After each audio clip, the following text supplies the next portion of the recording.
Ayan, what's up, dribblers at mga shooters? Kamusta? Kamusta po kayo? Unang panalo ni Justin Baltasar sa PBA matapos dominahin ng Converge 5Xers ang NLEX Road Warriors. At ito ang sinabi ni Jordan Clarkson kay Coach Tim Cone at sa Gilas Pilipinas. Interesado nga po siyang maglaro under Coach Tim Cone. Yan po yung ating pag-uusapan, tatalakayin sa video ito. Matapos po ako maglambing sa inyo ng isang like, share, comment down below, and don't forget to subscribe and hit that notification bell button para lagi po tayong updated sa ating pong mga video. At lahat po ng ating shoutout na sa dulong bahagi lang po ng videong ito. Bumalik nga po si Check Diallo para pangunahan ang Converge 5Xers sa 102-91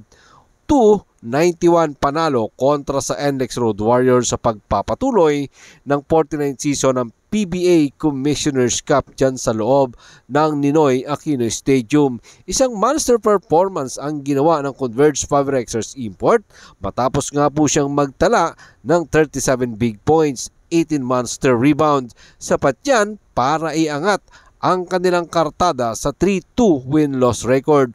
Bumawi nga din po siya matapos ang kanyang dalawang napakatamlay na laro kung saan nag-average lang siya ng manipis na 11.5 points per game. At ito din ang panalo na nagbigay para kay Justin Baltasar sa kanyang unang panalo dito sa PBA matapos nga po kanyang debut game laban sa Northport Batangfier last week. Dahil dyan, narito po si Coach Franco Atienza sa ulat ni Cherry Ramos sa spin.ph. Magandang bounce back game para kay CD.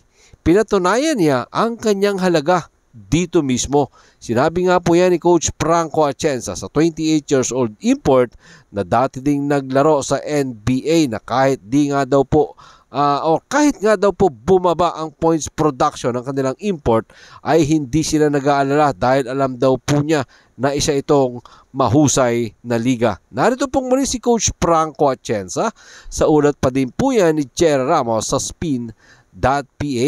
Hindi kami nag-aalala tungkol sa pagkakaroon ng kanyang mga numero dahil ito ay isang mahusay na liga at kung minsan ay na-scout ka at pinaplano ka ng ibang kupunan. Sa ngayon, si Diallo nga po ay mayroong 12 points sa kanya pong output sa fourth quarter. Katuwang po niya dyan si Alex Stockton na nagsalita rin at para maiwasan din po nila ang rally ng NLEX Road Warriors na pinamunuan naman ng kanilang import na si Mike Watkins at ang local na si Robert Polick. Pinangunahan nga po yan. Karamihan nga po sa player ng Converge 5Xers ay naging maganda ang kanilang performance at anumbagan sa panalo nga po ng Converge 5Xers kontra dito sa NLEX Road Warriors. At kasama po at naging katuwang po nila etong kanilang first round overall pick na si Justin Baltasar matapos nga po ang kanyang 4 points at 7 rebound, 4 assists.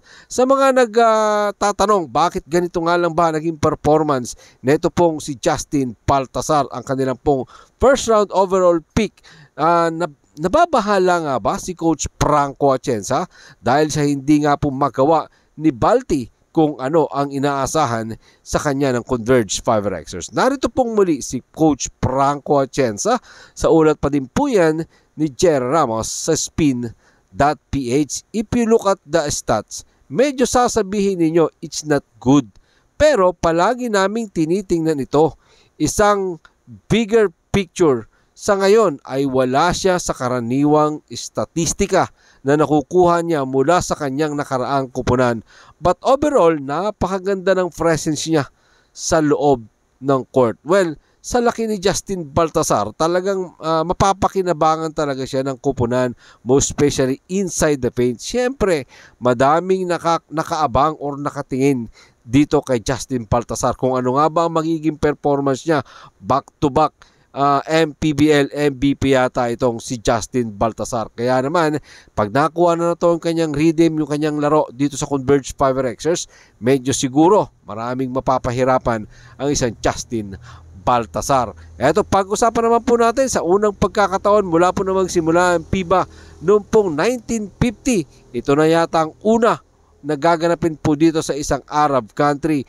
Ang 2027 edition ng FIBA World Cup. At ayon po kay Jordan Clarkson, gusto niyang maglaro para sa Gilas Pilipinas, kung saan sinabi nga po ng dating NBA 6-man of the year sa spin.ph, kung saan umiskor nga po si Clarkson ng 20 points sa pagkatalo ng Utah Jazz kontra sa Los Angeles Clippers 144-107. Narito po si Jordan Clarkson sa ulat ni Homer Saison ng spin.ph. Kung magkakaroon ng pagkakataon na makapaglaro para sa kanya sa pambansang koponan, sa tingin ko ay magiging top. Pamilyar nga po si Jordan Clarkson kay Coach Tim Cone dahil nung kumatatanda natin noong pong 2023 FIBA World Cup, kung saan si Coach Tim Cone ang isa sa mga assistant coach ni Coach Joe Reyes. Pamilyar, tanong na lang ng karamihan, pamilyar nga ba sa sistema ni Coach Tim Cone na triangle offense? Malamang sa malamang hindi po, mga shooters, dahil magkaiba ang sistema ni Coach Tim Cone at Coach Joe Reyes. Narito po ang sinabi pa ni Jordan Clarkson sa ulat pa din po yan ni Homer Saison ng spin.ph. Siya ay organized at mahusay na makipag-usap. Mukhang matalino talaga. Noong mga panahong I've been around him, mukhang isang mahusay na coach na alam mo ang magkaroon ng pagkakataon na maglaro para sa kanya sa pambansang koponan. Sa tingin ko ay isang top. Si Clarkson nga po ay isa sa ating mga naturalized player. So pwede naman talaga siyang maglaro. Ang tanong na lang, paglalaroin nga ba siya ni Coach Tim Cone? Yan ang ating sabay-sabay na alamin at tutungayan sa mga pagkakataon kung mapagbibigyan nga ba ang kagustuhan ni Clarkson maglaro under Coach Tim Cone. Maraming salamat po sa inyong panonood. Ano naman po ang inyong maging opinion? Pag-usapan po natin yan dyan sa comment section. Ingat and God bless everyone. Adjourn, bago po natin tapusin ang ating pong video, katulad ng nakasanayan at nakagawian po natin, shoutout po kina